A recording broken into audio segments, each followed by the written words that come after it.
In my previous videos, I've given you ways to nuke, ways to sneak, ways to heal, ways to move even. That's nice and all, but sometimes you just need to be able to take a punch. Most frames in the game have some way of reducing, resisting, or recovering from damage. To help you pick the right frame for the job, I'm going to show you the top 10 frames for tanking. I'm the Engineer, let's solve a practical problem.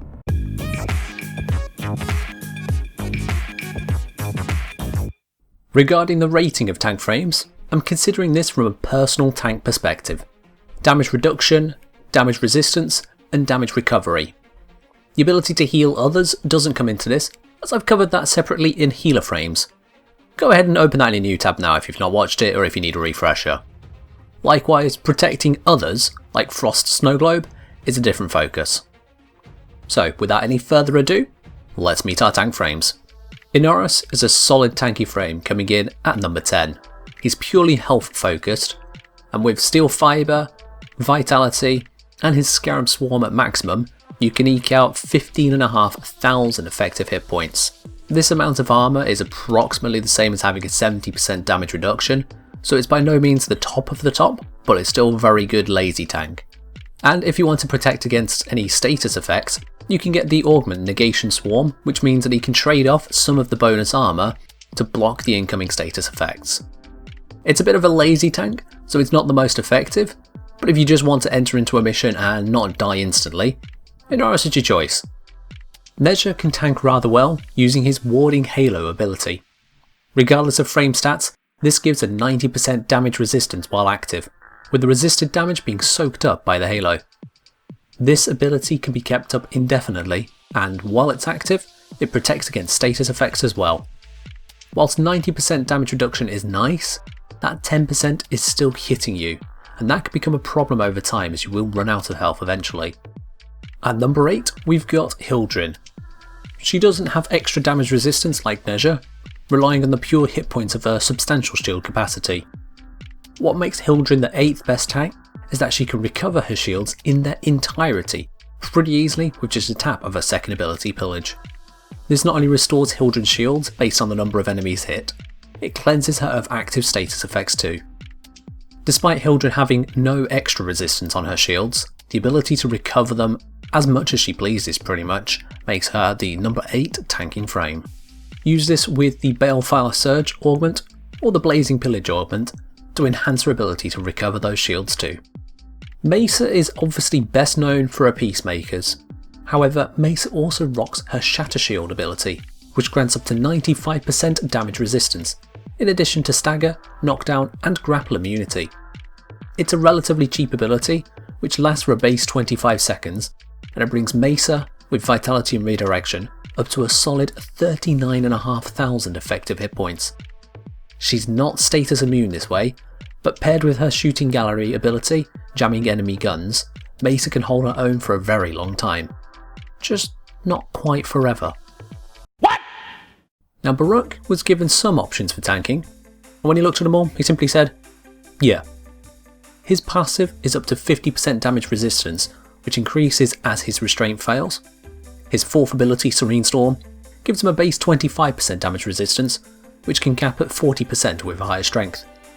His Desolate Hands ability grants him 10% damage resistance per active dagger, so that's up to 90% resistance where it hits the cap. And then his first ability, Lull, grants 100% damage immunity from attacks within a specified arc from where he's facing. At base that's 180 degrees, centered where he's looking forwards, and with 200% range, that goes all the way around him, basically meaning he has total attack immunity, so long as he's not making any attacks himself. So with that, Baruuk has various ways to mitigate or completely negate the damage that's incoming. That said though, the reliance on strength and range means that duration and efficiency are going to suffer. Taking that into account, it can be difficult to keep these channeled abilities going, and with no status immunity, that brings him down to number 6. Valkyr is far simpler in her tanking. Starting small, she can use Warcry for a base 50% armor buff, but that's not what got her here. She's here for Hysteria. While active, and with her talons out, Valkyr is completely immune to damage, staggers, knockdown and status effects. She can slash and claw to her heart's content, while enemies attempt to resist or fight with futility. This is restricted to her talons only, as even with the ability active, the immunity simply won't be there unless she's got the talons out, ready to fight with. Just watch the energy drain, as this does ramp up over time, and you don't want that cutting out at the wrong moment. Now, deciding between rank 3 and 4 is honestly a little bit difficult, and I'd say choosing between these two frames comes down to your own personal preference more than anything else. But for rank 4, by the slimmest of margins, we have Wukong. Wukong can go invulnerable by two means, that's Cloudwalker and Defy. In Cloudwalker he heals himself and cleanses any status, whereas using Defy he can also gain some additional armour. Both of these invulnerabilities prevent him from doing most actions, such as conventionally fighting or, say, using a control panel. However, it does mean that he has some great ability to just simply stop the incoming damage and resist stuff once he gets out of that mode. Wukong also has his passive immortality, which allows him to simply not die when he should have. And Wukong can spawn a Wu clone to take some more hits for him, basically just ramping up the tank by offshoring it to someone else. Altogether, this makes Wukong especially proficient at tanking and well deserving of rank 4 or 3.5, however you want to look at it. Trinity just barely steals rank 3 from Wukong, but it's again well deserved. Her tanks are her 3rd ability Link and 4th ability Blessing. Both of them grant up to 75% damage resistance when buffed appropriately with strength, and that means you stack them together, you've got 93.75% total damage resistance. Link also transfers status effects to linked enemies, including knockdowns and self-staggers from weapons like the Brammer. Combine this with Blessing's full heal capability, Trinity can keep going for an incredible amount of time. If you compare build to build between Trinity and Wukong, Trinity ends up with thousands more effective hit points. So putting that together with Trinity's ability to wade into battle and stay there, that's how she ekes out 3rd place. Rhino is rather mundane to play in my opinion, but if you need to tank, he just does it. Rhino's Iron Skin provides total status, damage and stagger immunity while it's active. What's more, when it runs out, you can just put it back on again. The total health ball for Iron Skin is buffed by incoming damage during the first few seconds of casting, meaning Rhino can exploit high damage circumstances to become functionally immortal, indefinitely. There's no limited gimmicks, no bleed through or weak spots or channeling preventing energy gain. And with the right augment, you can either recharge Iron Skin while it's active, or explode the existing one early to form a new one on demand. If you need to live, party be damned, Rhino will make that happen. Stepping in at number 1 though, it's Revenant and his Mesmer Skin. Mesmer Skin makes him invulnerable to enemy attacks, status effects and knockdowns. Moreover, an enemy that attacks Revenant, using up a charge of the Mesmer Skin, will stun themselves, opening them up to a free enthrallment. Those same thralls can be reaved to recharge this ability. No matter the damage happening, Revenant will not just survive it, he'll own it. So long as you watch for environmental effects, it's easy to do a mission with Revenant with 0% damage taken, including solo. So there we have it, from the great to the very greatest. These are your top 10 tanking tin cans. That alliteration probably wasn't worth it. Now, I know that on basically every video I do like this, there are those who say, but what about Mag? What about Grendel? What about the Brammer? I hear you. And while Wukong is not a nuke frame, my dude, I'll flick through every other tanking ability worth mention. Just before I do, if you've found this video helpful, please do push that like button, and don't forget to share it with your friends too. Yeah, that one friend who seems to think bringing Frost to every mission is a good idea, he's the one who probably needs to see this. For now though, let's get into a lesser tank montage.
Okay, so that's the lot of them. So as always, stand strong, tank hard, and fight well, Tenno.